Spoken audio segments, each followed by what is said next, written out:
प्रयत्न आहे असं समजा.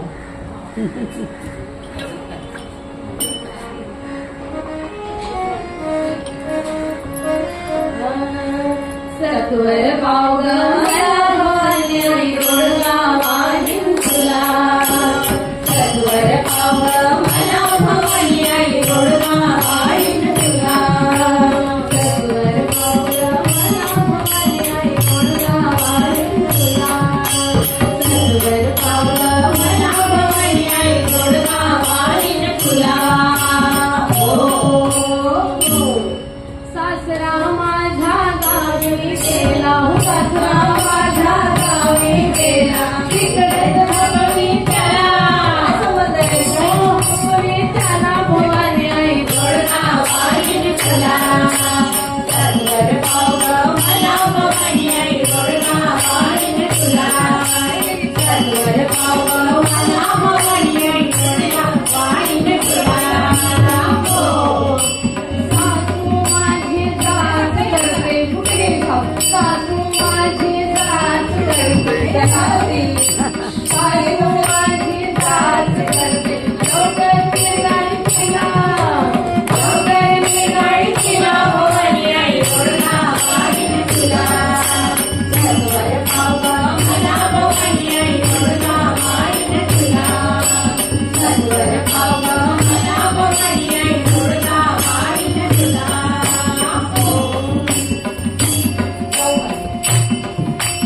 जाऊ माझी फडफड बोलते, अहो जाऊ कधी दिसत नाही, फडफड बोलणारी जाऊ पाहिजे. जाऊ माझी फडफड बोलते, जाऊ माझी फडफड बोलते, गोडने गडगडीला भवानी आई गोडगा वाढीन तुला. सत्वर पाव ग मला भवानी आई गोडगा वाढीन तुला. सत्वर पाव ग मला भवानी आई गोडगा वाढीन तुला. नजरेचं कार्ट किरकिर करतं, नजरेचं कार्ट किरकिर करतं, खरबूज होगे त्याला, खरबूज होगे त्याला भवानी आई गोडगा वाढीन तुला. सत्वर पाव ग मला भवानी आई गोडगा वाढीन तुला. सत्वर पाव ग मला भवानी आई गोडगा वाढीन तुला. गाडला मारून आगूत देईन, गाडला मारून आगूत देईन, मोकळी कर ग मला, मोकळी कर ग मला भवानी आई गोडगा वाढीन तुला. सत्वर पाव ग मला भवानी आई गोडगा वाढीन तुला. सत्वर पाव ग मला भवानी आई गोडगा वाढीन तुला.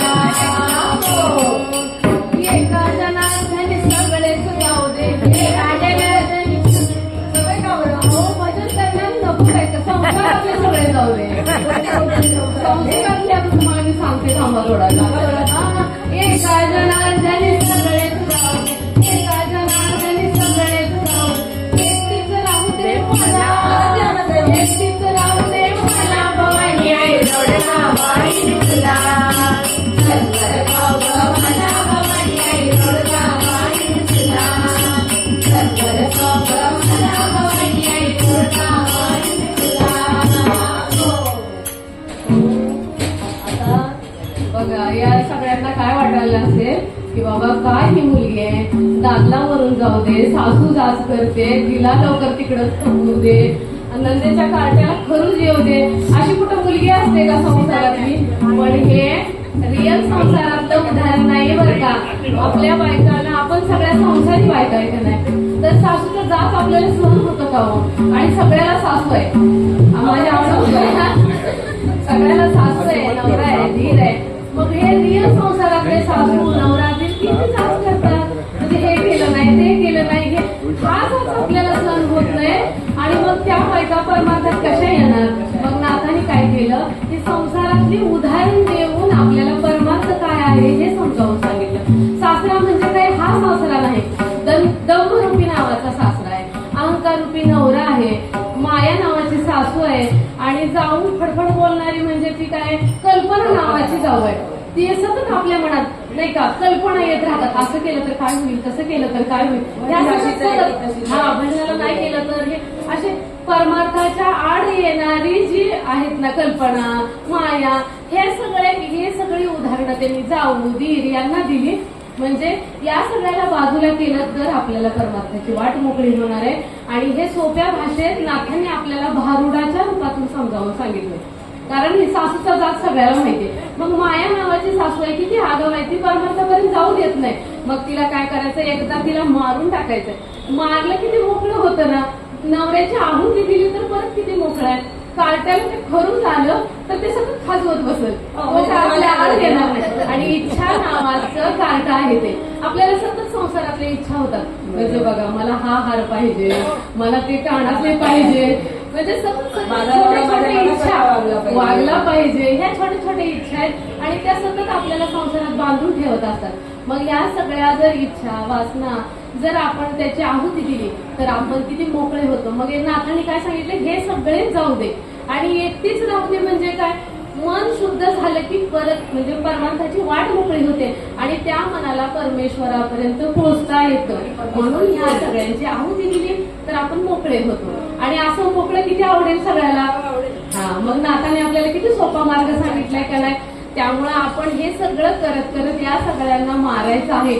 रिअल संसारातली सासू नवरा मारायची नाही, आपल्या मनातच आहे हे सगळे विकार, ते मारायचे आणि आपण मोकळं होऊन परमार्थाला लागायचं आहे. आणि म्हणून नात्यांना शरण जाय.